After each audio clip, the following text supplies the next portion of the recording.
Bonjour Sébastien. Bonjour Bruno.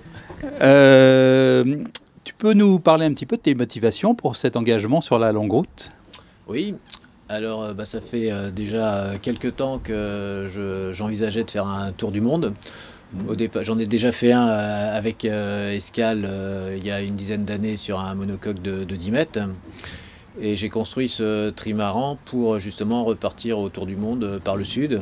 Au départ, c'était avec escale. Oui. Et puis, je me suis dit, tant qu'à faire, autant ne pas refaire deux fois la même chose et tenter le coup sans escale. Et puis là-dessus, j'ai entendu parler là, du projet de Bernardin sur la longue route. Oui. Donc j'ai regardé ça au fur et à mesure que ça avançait. Et puis cet été, j'ai pris ma décision de m'engager. Mais bon, j'avais encore pas mal de choses à régler au niveau professionnel. Et donc je me suis présenté juste avant le salon nautique, là, il y a à peu près un mois. Là. Un mois, oui. Ouais. D'accord, moi j'en ai entendu parler effectivement au salon nautique. Oui. Ton bateau il s'appelle Sucre de Pastèque. Je pense que le nom vient du roman de Richard Brodigan. Brodigan, oui. Qu'est-ce que ça signifie? Eh bien, j'ai eu 3 bateaux dans ma vie et les 3 bateaux ont un nom d'un roman de Richard Brodigan. Le premier s'appelait Mémoire sauvée du vent, le second Retombée de sombrero et celui-là Sucre de Pastèque. Voilà, D'accord. J'encourage tout le monde à lire les romans de Richard Brodigan. Je n'ai pas lu, donc il faut que je le lise. Donc c'est un trimaran que tu as conçu en 2010, je crois, ou construit en 2010. Je suis rentré de mon en 2008. Est-ce que tu peux on va un petit peu le visiter, on va faire le tour après, mais est-ce que tu peux nous parler un petit peu de sa fabrication? Oui, les difficultés de la fabrication. Ce que je voulais justement, c'était un trimaran le plus simple possible à naviguer et à construire au niveau du temps et du budget. Donc j'ai fait une première ébauche la dernière année de mon tour du monde. Et puis en rentrant en France, j'ai contacté divers architectes. Et je suis tombé d'accord avec David Réard qui a finalisé le projet et qui a fait tous les plans.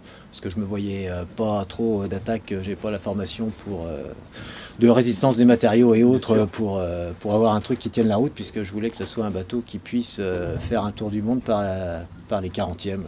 Et donc tu avais déjà construit ton précédent voilier, ouais. Et qui était un monocoque. Oui, donc le premier bateau que j'avais construit, c'était un plan de Jean-Pierre Bruns, là, que j'avais en CP époxy. Donc, et puis c'est comme ça, moi j'avais jamais travaillé le CP époxy avant, donc j'ai appris sur ce monocoque à fabriquer un bateau en CP époxy et c'est relativement facile. Ouais. Ça demande aucun outillage particulier, ça se fait très bien, quoi. Et donc avec l'expérience de ce premier bateau, la construction du trimaran a été beaucoup plus rapide, ouais, et plus simple. Ouais. D'accord. Et maintenant, donc pour la longue route, en termes de budget, tu as encore beaucoup de choses à faire dessus ou il est prêt et voilà, en termes de budget global, comment ça se passe? En termes de budget, c'est simple. J'ai calculé, ça me revient en gros à 10 000 euros. En plus, là, le bateau, il m'a coûté 80 000 euros à fabriquer. Donc, bon, après, il y a de l'entretien courant, puisque dans les 10 000 euros, il y a l'anti-fouling. Là, je vais racheter une trinquette. Je vais changer, depuis longtemps, je voulais changer mon hélice. Là, j'ai une tripale fixe qui me ralentit. Donc, oui. J'ai calculé que sur le tour du monde, ça me ferait perdre quasiment plusieurs semaines, je crois. Ah oui. Donc là, je vais mettre une repliable, comme ça, je serai plus vite rentré. Et puis voilà, divers bricoles.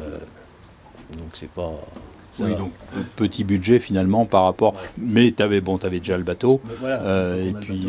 j'ai les voiles en bon état. Voilà. Et puis une autre part importante, c'est l'iridium, puisque je vais... puisqu'avec ce bateau-là, il me faut absolument que je puisse avoir les grilles météo, quoi, pour savoir où je vais, où j'en suis. Contrairement au premier tour du monde que j'avais fait avec le monocoque, où j'avais que le baromètre.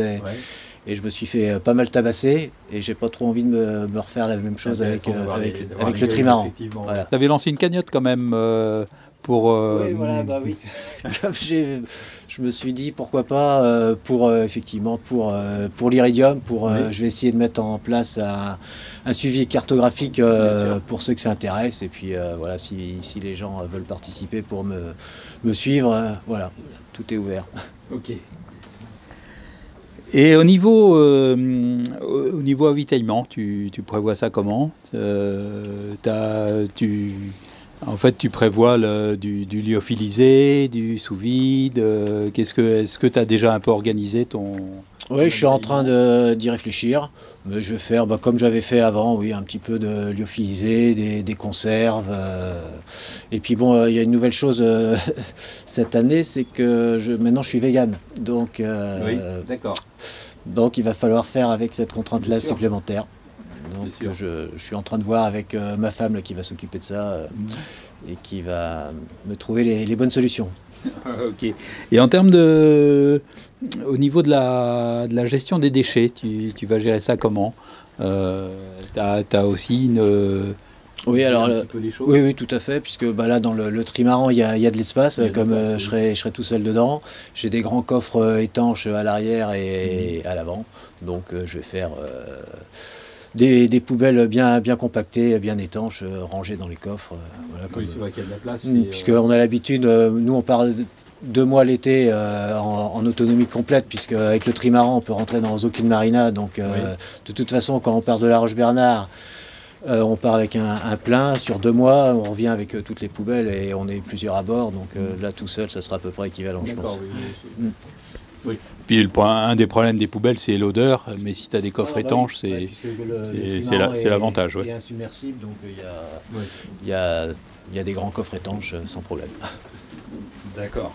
Et au niveau de l'eau, t'as un désalinisateur ou non? Ou t'emmènes tout Alors, oui, et oui. tu récupères l'eau de pluie? Voilà, je vais faire un système de récupération d'eau de pluie et puis 400 ou 500 bouteilles d'eau minérale. Oui.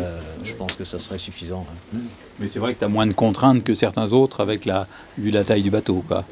Oui, Pour oui, emmener, puis, tu as du volume. Il y a Donc, de la place. Bon, après, ça va être au niveau du poids. Va pas falloir. Je risque d'être un peu surchargé au départ. Ouais. Et puis au fur et à mesure, ça ira de mieux en mieux. Ouais. D'accord. Et au niveau vie de famille, comment ça se passe de partir comme ça 10 mois? Eh bien, non, ça va. Ma femme navigue souvent avec moi, enfin tout le temps avec moi, même ces dernières années. Et sur mon précédent tour du monde, elle avait fait une année sabbatique avec moi aussi. On avait fait la traversée du Pacifique ensemble. Donc elle comprend tout ça, elle connaît la mer et il n'y a aucun souci de ce côté-là. D'accord. Bon, on va peut-être aller voir à l'intérieur. En plus, il commence à pleuvoir. Là, on arrive en descendant. On arrive à tribord sur la cuisine avec la gazinière, l'évier.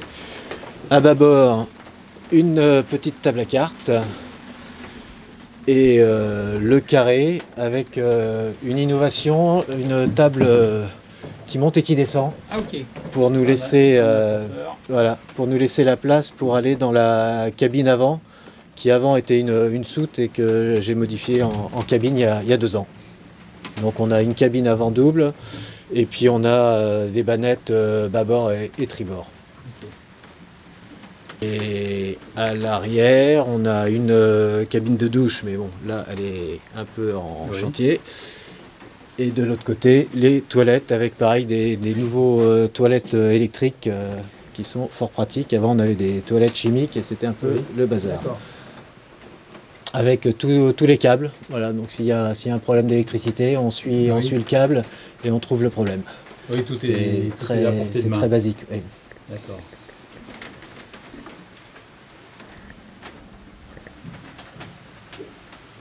D'accord, donc vraiment un bateau avec de la place dedans. Oui, oui, oui. Enfin, c'est pour un bateau de 12 mètres, je pense que c'est pas le plus spacieux qu'on puisse trouver, mais bon, pour un trimaran, ça y va. Non, et puis surtout solitaire, surtout. Ah bah oui, c'est vrai. Oui. En solitaire, c'est vrai c'est vrai que pour un... Oui, là, pendant la longue route, ça ira, j'aurai de quoi faire. Merci Sébastien, on va te souhaiter le meilleur vent possible pour cette longue route. Tu pars de Ouessant, je crois? Oui, dans mon idée, les tours du monde à la voile partent de Ouessant et se finissent à Ouessant, là. Ça fait plusieurs années là, que je suis les records à la voile des trimarans. Et j'aimerais bien partir de là-bas pour battre le record de François Gabard, parce qu'on ne sait jamais. Et donc en septembre? Et oui, fin septembre, le plus tard possible en fin de compte. Et première bonne fenêtre météo pour tracer sur l'équateur, puis après on verra. Le plus tard pour arriver sur à la bonne période dans le Grand Sud. Voilà, donc ça ferait novembre dans les 40e, ça serait pas mal. Ok, merci Sébastien. Au revoir.